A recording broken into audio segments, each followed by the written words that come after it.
Olá pessoal, sejam bem-vindos aí ao bloco 2 do nosso conteúdo à distância da construção civil, né, das normas de construção civil. Nesse bloco aqui, no primeiro bloco, nós falamos aí sobre algum aspecto teórico, né, os tipos de sociedades, falamos um pouco do RET, da SCP, e aqui a gente vai falar das normas contábeis, especificamente na construção civil.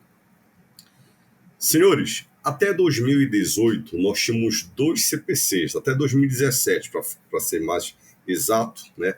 Nós tínhamos 2 normas contábeis que se aplicavam à construção civil e esse segmento especificamente tinha muita dúvida. Em algum momento eles podiam aplicar o CPC 17, por exemplo, para reconhecer a receita, a NBSTG 17, ou a NBSTG 30, né, para reconhecer aí a receita. E para resolver esse imbróglio, tá, essas 2 normas foram extintas e hoje prevalece aí a NBSTG 47, que fala aí de receitas com clientes, tá, que vem simplificar. Eu falo que especialmente aí esse segmento, porque esse segmento, ora, reconhecer a receita pelo CPC 17, ora aí pelo CPC 30 ou NBSTG, ok? Bom, senhores, então essa norma aí da receita de contrato com o cliente, ele vem primeiramente identificar o que é um contrato. Esse contrato, a norma diz aí, olha, tem que atender todos os critérios abaixo. Ele não fala que pode atender apenas um, tem que atender todos os critérios abaixo. Quais são os critérios? Quando as partes do contrato aprovarem o contrato estiverem comprometidas em cumprir suas respectivas obrigações. Senhores, todo contrato, o que tem, né? Tem, por exemplo, o comprador e o vendedor, né, as 2 partes. Tem o objeto que está sendo negociado ali, por exemplo, um apartamento, uma casa. Tem os direitos de ambas as partes, tem as obrigações de ambas as partes. Aí as 2 partes têm que estar de acordo e assinar aquilo. Quando a entidade puder identificar os direitos de cada parte, olha só, todas as partes têm que ser os seus direitos e as suas obrigações muito claras ali naquele contrato, tá? Ele tem que possuir substância comercial, né? Tem que estar identificado, tem que estar claro aí os termos de pagamento, é à vista, vai ser em 50 parcelas em 10 anos, tá? E quando for provável que a entidade receberá as contraprestações a qual terá direito em troca dos bens ou serviços que serão transferidos ao cliente. Então, esses itens, estes critérios, têm que estar definidos no contrato. A norma IAN-BSTG 47, tá? Ela diz que um contrato não existe se cada parte do contrato tiver o direito incondicional de rescindir inteiramente o contrato, não cumprindo, sem compensar outra parte. É preciso que haja uma cláusula que preveja a multa. Olha, a parte que quebrar vai indenizar a outra assim, ou a parte que quebrar tem que pagar uma multa desse montante aqui. Então, isso é importante aí que esteja claro em contrato. E aí, senhores, também é importante a gente deixar claro que quando não atender os critérios listados anteriormente, a entidade a receber do cliente, ele deve reconhecer a receita apenas e tão somente quando ele não tiver mais a possibilidade de ter que devolver o que ele já recebeu. Então, se o cliente recebeu, só para tentar ilustrar, né? Algumas empresas que vendem aí por internet colocam assim, olha, você tem o direito de testar o produto por 7 dias ou seu dinheiro de volta. Senhores, se existe essa possibilidade da empresa ter que devolver o dinheiro, ela ainda não vai reconhecer a receita. Ela só deve reconhecer a receita se ela não tiver essa possibilidade aí de ter que devolver os recursos. Maravilha? A norma também pede que que a construtora, no caso, ela combine os contratos. O que é isso?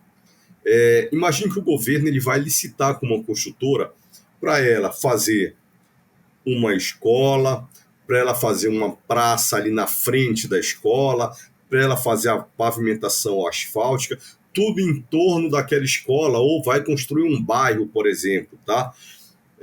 um conjunto popular habitacional, né? Então vai asfaltar, são várias ruas, vai fazer a parte elétrica externa, enfim. Então isso deve ser combinado como se fosse um único contrato. Um outro exemplo que eu gosto sempre de dar para entender, né? Às vezes a gente compra uma passagem aérea, mas tem outros itens que, que muitas vezes, até de forma indireta, estão sendo negociados. Quando você compra uma passagem aérea, na verdade, a companhia ela vai te oferecer o serviço de bordo para você comprar, ela vai te oferecer aquele serviço para você ser aqueles assentos exclusivos, que tem um espaço maior, né? Então, aquele assento diferenciado. Ela vai te vender bagagem, porque para despachar bagagem tem que despachar, vai te oferecer seguro, enfim, ela está te oferecendo vários itens numa única venda, tá? E isso aí deve ser combinado aí, deve ser feita essa combinação de contrato. Agora, qual é o tratamento? Como que a gente deve tratar? Aqui tem um exemplo para a gente entender e ficar claro, apesar de ser um único contrato, mas a gente deve tratar de forma separada. O que eu quero falar com isso? Tá? Senhores, vamos pegar uma empresa de telefonia, onde muitas vezes ela diz, olha, se você assinar um plano X, né, uma fidelidade de 12 meses, você compra um celular preço Y, né, um desconto, um preço diferenciado. Então, a empresa de telefonia, ela precisa separar, né, até para reconhecer a receita em dois momentos distintos. O aparelho ela consegue mensurar quanto que é o proporcional daquele valor total, daquele contrato combinado, qual é o valor proporcional do aparelho e qual é o valor proporcional aí do serviço de telefonia. Então, no momento que ela te entrega o aparelho, ela reconhece a receita daquele item, e o outro, que é o serviço de telefonia, apesar de ser um contrato combinado, você assina e ganha o celular e compra o celular mais barato, né? Mas aí ela vai reconhecer o serviço de telefonia aí ao longo dos 12 meses de fidelidade, por exemplo. E isso também vale aí para a questão da construtora, né? Então ela combinou de fazer a escola e mais a praça, então quando ela finalizar a praça, ela cumpriu a obrigação de desempenho, ela reconhece a receita aí proporcional àquele valor da praça, né? E da escola ela vai reconhecer a receita quando ela finalizar aí quando ele cumprir, quando a construtora cumprir a obrigação de desempenho proporcional ali àquela escola, ok? E aí, senhores, o que a norma traz? Ela diz, olha, a empresa só vai poder reconhecer a receita quando ela cumprir a obrigação de desempenho. Se eu comprei um apartamento, o que a empresa tem que cumprir? Ela tem que construir, se eu comprei com acabamento, ela tem que acabar, né, colocar piso, revestimento no banheiro, por exemplo, e aí ela cumpre a obrigação de desempenho dela. Então, o parâmetro, a base para eu poder reconhecer a receita é a empresa cumprir a obrigação de desempenho, ela transferiu o controle e o benefício econômico, ok?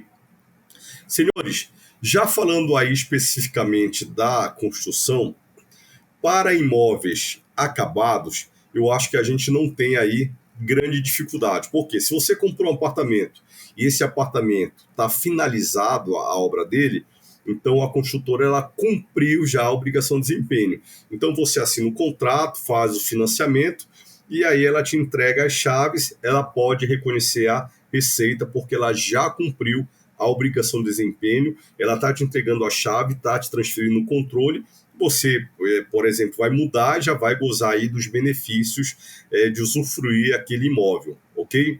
Agora, o grande celeuma aí está naqueles imóveis em construção.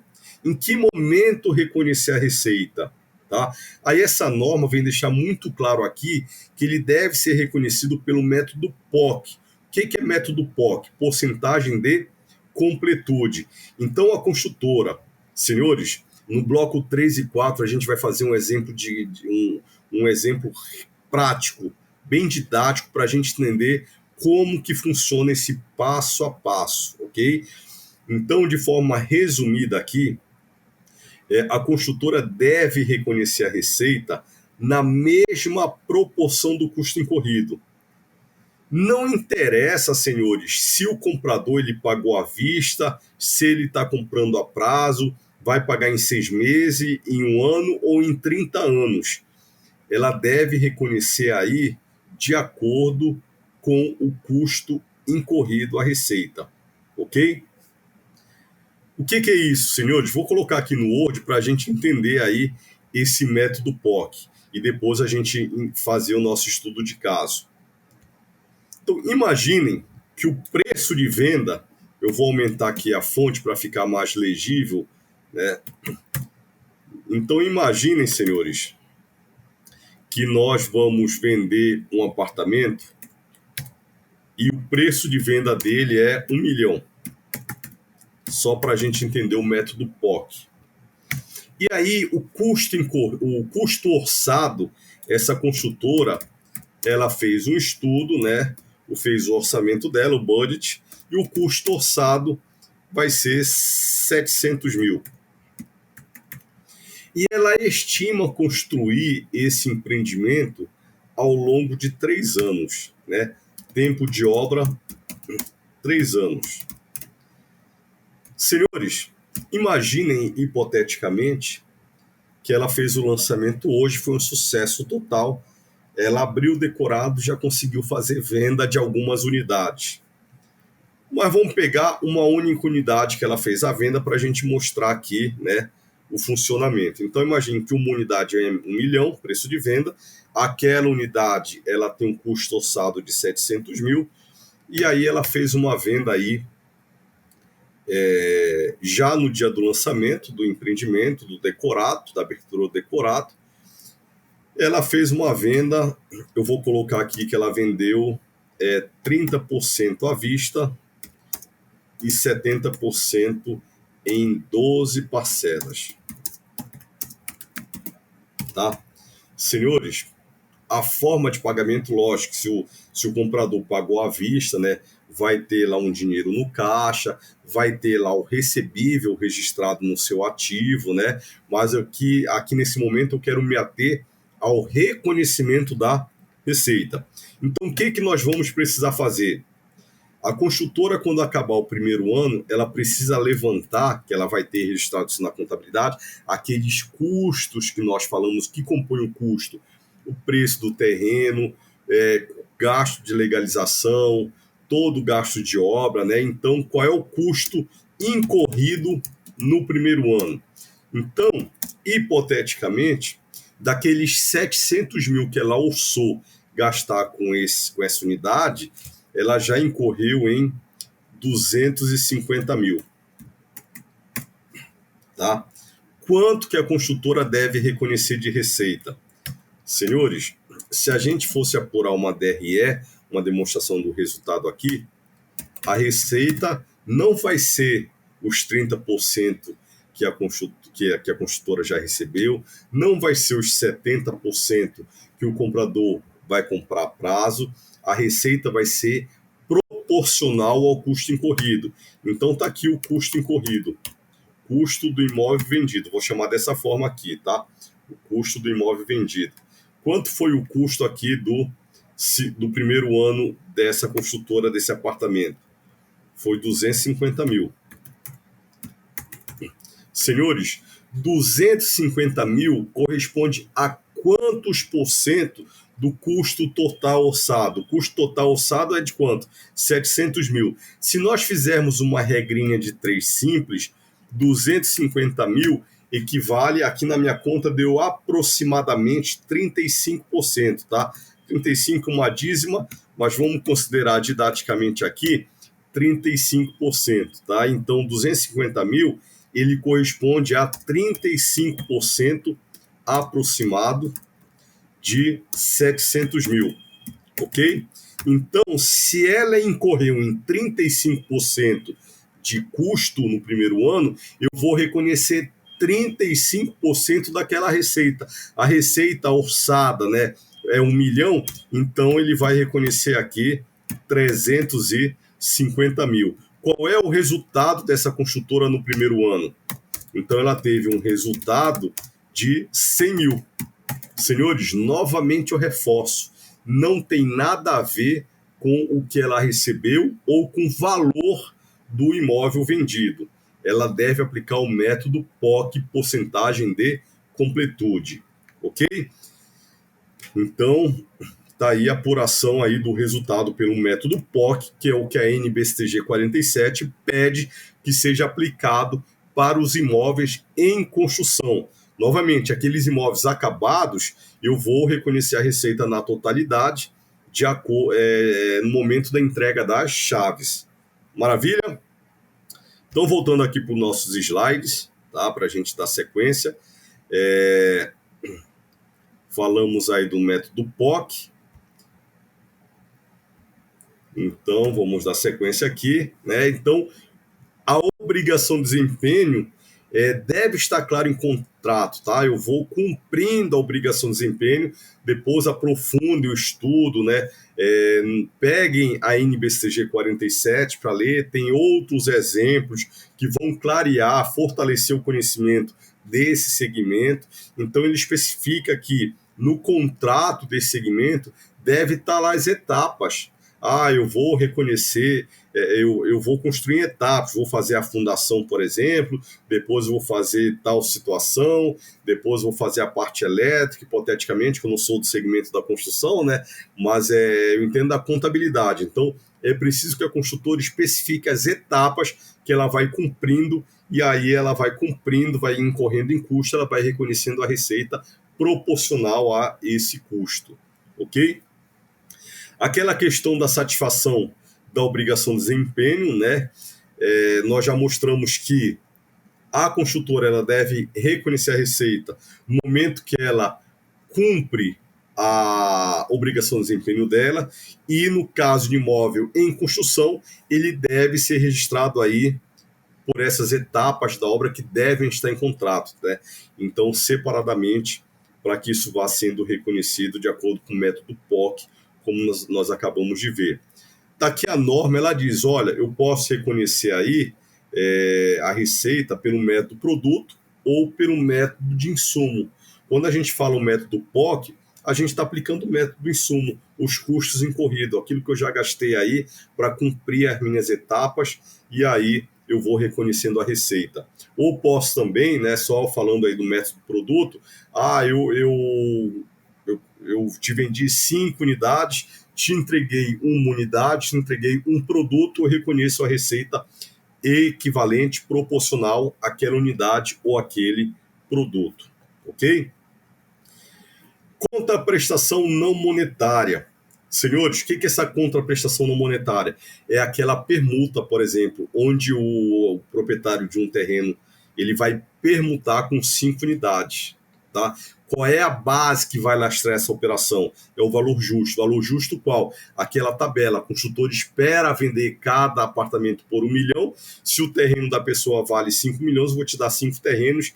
É isso que vai lastrear aquela transação não monetária. Tá? E vai entrar um terreno e a construtora não vai pagar em dinheiro. Ela vai entregar 5 unidades, ela vai ter uma contraprestação não monetária. Deve ficar lá no passivo dela essa obrigação com aquele antigo proprietário. E o passivo de restituição. Senhores, esse item aqui, eu gosto de ilustrar aí, que é uma coisa muito atual, aquela situação de concessionárias, de fábricas de carro. É recente, né? A gente vê de forma até um pouco frequente, onde as concessionárias dizem, olha, você compra o carro hoje, tá? E a gente recompra o seu carro daqui a 2 anos. Lógico, tem uma série de critérios, mas enfim, a ideia que eu quero mostrar para vocês é esse passivo de restituição. Eu te vendi um carro hoje e eu recompro esse carro daqui a 2 anos. Então, ela cumpriu a obrigação de desempenho hoje. O que você comprou? Um carro. Ela te entregou o carro, ela cumpriu a obrigação de desempenho. Então, ela vai reconhecer a receita. Porém, a empresa aí, a concessionária ou uma construtora, ela tem uma obrigação de restituição. O que é isso? Daqui a 2 anos, ela tem a possibilidade de pagar você e vai entrar de volta no ativo da concessionária, no caso, o carro. Então, ela precisa reconhecer essa obrigação de restituição e também esse ativo a receber. Tá? Eu estou destacando aí alguns pontos importantes da NBSTG 47, do CPC 47, né? Mesmo que fuja um pouquinho do nosso contexto aí da construção, mas eu acho que são pontos importantes que devem ser esclarecidos, ok? O custo do contrato. Senhores, a contabilidade é toda interligada. Eu não consigo ver, eu vou estudar só o CPC 47, receita de contrato com cliente, e vou desconsiderar o CPC 00 ou a estrutura conceitual básica. Eu preciso saber dos conceitos de ativo, de passivo, receita e despesa. Eu preciso saber do CPC 16, que fala de custo do estoque, tá?